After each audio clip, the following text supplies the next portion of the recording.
નમસ્તે બાળ દોસ્તો, ડીકે એજ્યુકેશન ચેનલમાં આપનું સ્વાગત છે.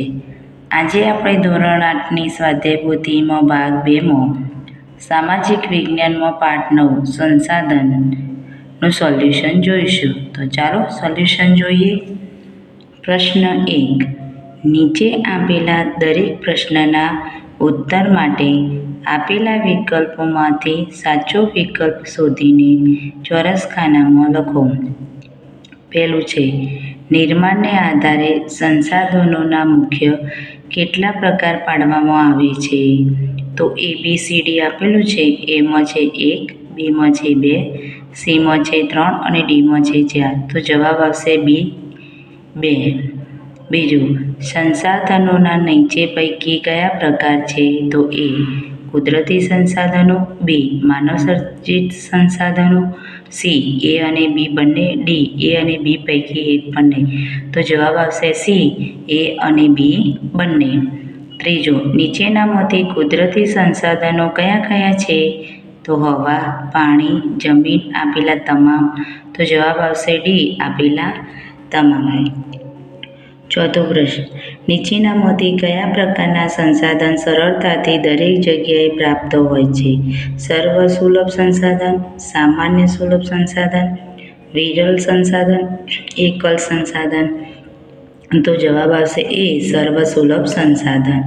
પાંચમું, સર્વસુલભ સંસાધન નીચેના પૈકી કોણ ગણાય છે? તો એ ઓક્સિજન, બી જળ, સી કોલસો, ડી યુરેનિયમ. તો જવાબ આવશે એ ઓક્સિજન. છઠ્ઠું છે, જળ અને ગોચર ભૂમિ એ કયા સંસાધનના ઉદાહરણો છે? એ વિરલ સંસાધન, બી સામાન્ય સુલભ સંસાધન, સી એકલ સંસાધન અને ડી સર્વસુલભ સંસાધન. તો જવાબ આવશે બી સામાન્ય સુલભ સંસાધન. કયા સંસાધનો આપણને મર્યાદિત સ્થાન ઉપરથી જ પ્રાપ્ત થતો હોય છે? એ સર્વસુલભ સંસાધન, બી એકલ સંસાધન, સી સામાન્ય સુલભ સંસાધન અને ડી વિરલ સંસાધન. તો જવાબ આવશે ડી વિરલ સંસાધન. યુરોપના ગ્રીનલેન્ડમાંથી પ્રાપ્ત થતું ક્રાયોલાઇટ ખનિજ એ કયું સંસાધન છે? એકલ સંસાધન, બી વિરલ સંસાધન, સીમાં છે સર્વસુલભ સંસાધન અને ડીમાં છે સામાન્ય સુલભ સંસાધન. તો જવાબ આવશે એ એકલ સંસાધન. નવમું, નવીનીકરણીય સંસાધન નીચે પૈકી કયા છે? તો જંગલો, પ્રાણીઓ, સૂર્યપ્રકાશ કે તમામ. તો ડી જવાબ આવશે તમામ. 10મું, એકવાર વપરાયા બાદ નજીકના સમયમાં તેનું ફરી નિર્માણ અશક્ય હોય તેને કયું સંસાધન કહે છે? તો એ નવીનીકરણ સંસાધન, બી બિન-નવીનીકરણ સંસાધન, સી એ અને બી બંને અને ડી એક પણ નહીં.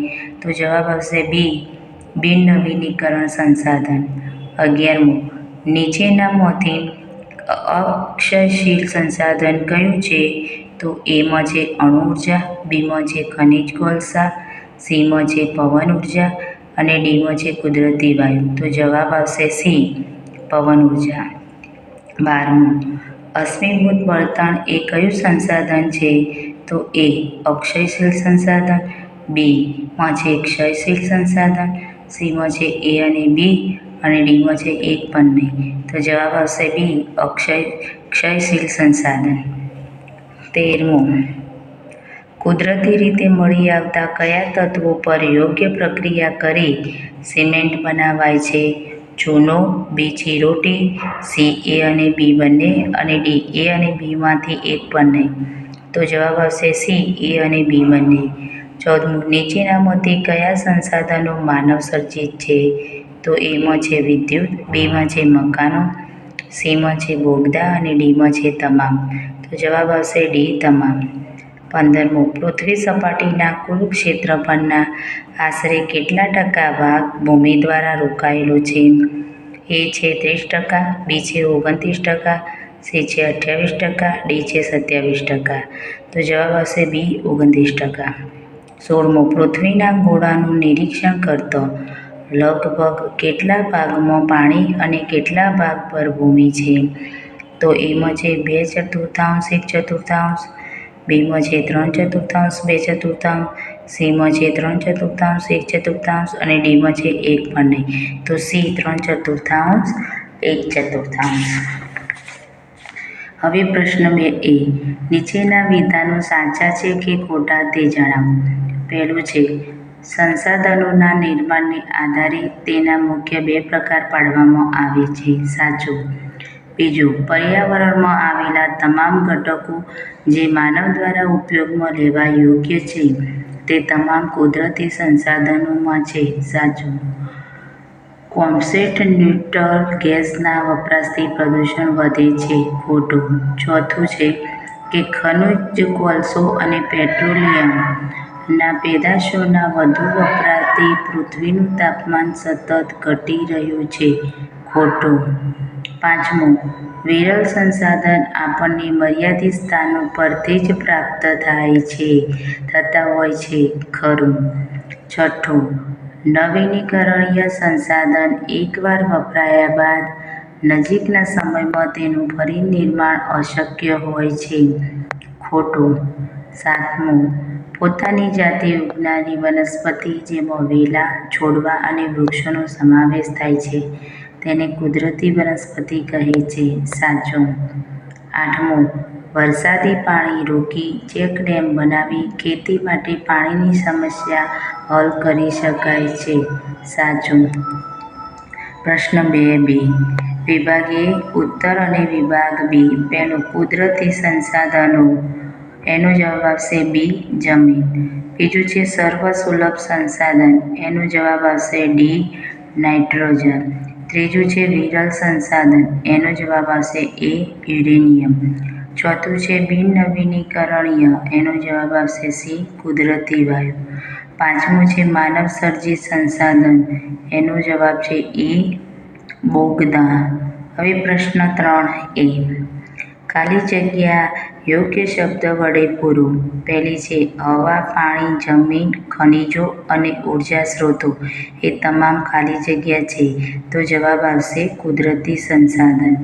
બીજું છે મર્યાદિત સ્થાનો પરથી જ પ્રાપ્ત થતા સંસાધનોને ખાલી જગ્યા હોય છે.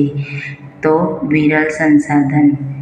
ત્રીજું, વિદ્યુત, મકાનો, સડક, પુલો, બોગદા, ટેકનોલોજી વગેરે ખાલી જગ્યા સંસાધનોના ઉદાહરણ છે. તો જવાબ આવશે માનવ સર્જિત. ચોથું છે પૃથ્વીના ગોળાનું નિરીક્ષણ કરતો જણાશે કે લગભગ ખાલી જગ્યા ભાગ પર પાણી અને ખાલી જગ્યા ભાગ પર ભૂમિ છે. તો જવાબ આવશે 3/4 અને 1/4. પાંચમું છે વૃક્ષો અને ઝાડીઓથી આચ્છાદિત વિશાળ ભૂમિ ભાગને સામાન્ય રીતે ખાલી જગ્યા કહેવામાં આવે છે. જવાબ આવશે જંગલ. છઠ્ઠું, સમગ્ર વિશ્વમાં જવલ્લે જ 1 કે 2 જગ્યાએથી મળી આવતા ખનિજો ખાલી જગ્યા સંસાધન તરીકે ઓળખાય છે. તો જવાબ આવશે એકલ. પ્રશ્ન 3a.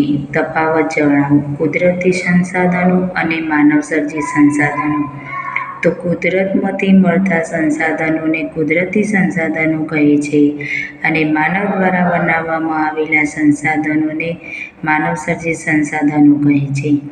તો એના ઉદાહરણો છે કુદરતી સંસાધનોના પાણી, જમીન, જંગલો, ખડકો, ખનિજો અને માનવસર્જિતમાં મકાન, સડક, બાગ, વિદ્યુત, પુલો વગેરે. હવે પ્રશ્ન 4a. નીચેના પ્રશ્નોના ટૂંકમાં જવાબ આપો. એક સંસાધન ઉદાહરણ આપો. ઉદાહરણ જણાવો. એકલ સંસાધનનું. તો જેનાથી આપણી જરૂરિયાતો સંતોષી શકાય તે તમામને સંસાધન કહેવાય. હવા, પાણી, સૂર્યપ્રકાશ, ખનિજો વગેરે. બીજું છે પુનઃપ્રાપ્ત સંસાધનના ઉદાહરણ જણાવો. જંગલો, પ્રાણીઓ, પશુ, પક્ષીઓ, સૂર્યપ્રકાશ, પવન વગેરે પુનઃપ્રાપ્ત સંસાધનના ઉદાહરણ છે.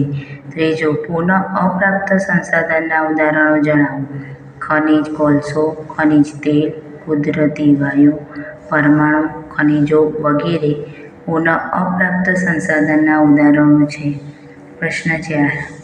અક્ષયશીલ સંસાધન અને ક્ષયશીલ સંસાધન જણાવો. તો અક્ષયશીલ સંસાધન સૌર ઉર્જા, જળ ઉર્જા, જૈવ ઇંધણ, ભૂપાતીય ઉર્જા, પવન ઉર્જા. ક્ષયશીલ, અશ્મિભૂત બળતણ, ખનિજ, કોલસો, અણુ ઉર્જા, કુદરતી વાયુ.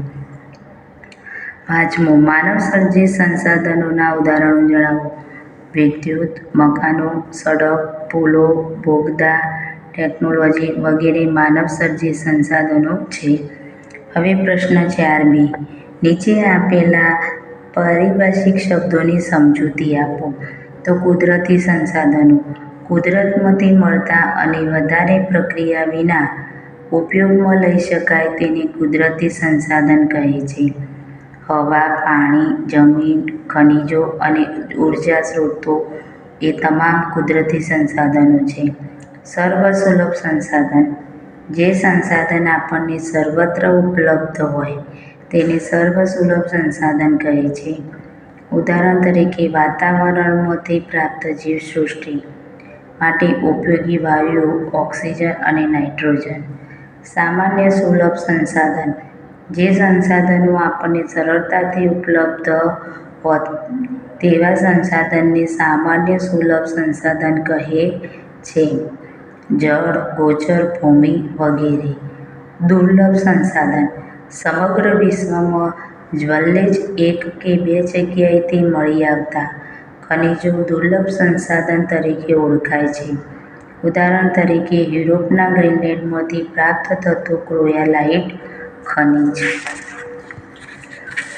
માનવસર્જિત સંસાધન, તો કોઈપણ કુદરતી તત્વો અને માનવ પ્રયત્નો દ્વારા પ્રક્રિયા કરી તેના ગુણધર્મોમાં ફેરફાર કરી ઉપયોગમાં લેવા યોગ્ય બનાવવામાં આવે તેને માનવસર્જિત સંસાધન કહેવામાં આવે છે. કુદરતી વનસ્પતિ, જે વનસ્પતિ માનવીની મદદ વિના પોતાની મેળે જાતે જ ઉગે છે તેને કુદરતી વનસ્પતિ કહેવાય. પ્રશ્ન 5. ટૂંક નોંધ લખો. ભૂમિ સંસાધન, ભૂમિ બધા જ સંસાધનોમાં ઉપયોગિતાની દ્રષ્ટિએ મોખરાના સ્થાને છે. પૃથ્વીની સપાટીના કુલ ક્ષેત્રફળનો લગભગ 29% હિસ્સો ભૂમિ દ્વારા રોકાયેલો છે. સમગ્ર પૃથ્વીના ક્ષેત્રફળની તુલનામાં આ હિસ્સો ઘણો ઓછો છે. સમગ્ર ભૂમિનો કેટલોક ભાગ માનવ વસવાટની દ્રષ્ટિએ ઉપયોગી નથી. ભૂમિ અને આબોહવાની વિવિધતા આ બે પરિબળો દુનિયાની વસ્તી ગીચતા પર અસર કરે છે. દુનિયા જે પ્રદેશો માનવ વસવાટ માટે અનુકૂળ છે ત્યાં વસ્તી ગીચતા વધુ હોય છે. જળ સંસાધન, જળ છે તો જીવન છે. જળ વિના પૃથ્વી પર કોઈપણ પ્રકારની સજીવ સૃષ્ટિ અશક્ય છે. દુનિયાના તમામ જીવોનો આધાર જળ જ છે. જળ એ અગત્યનું કુદરતી સંસાધન છે. પૃથ્વીની સપાટીના લગભગ 3/4 ભાગ પર પાણી અને લગભગ 1/4 ભાગ પર ભૂમિ છે. હવે કુદરતી વનસ્પતિ અને વન્યજીવન, તો જે વનસ્પતિ માનવીની મદદ વિના પોતાની જાતે જ ઉગે છે તેને કુદરતી વનસ્પતિ કહેવાય. વન્યજીવોમાં વિવિધ પ્રાણીઓ, પશુ પક્ષીઓ અને કીટકો જીવજંતુઓનો સમાવેશ થાય છે.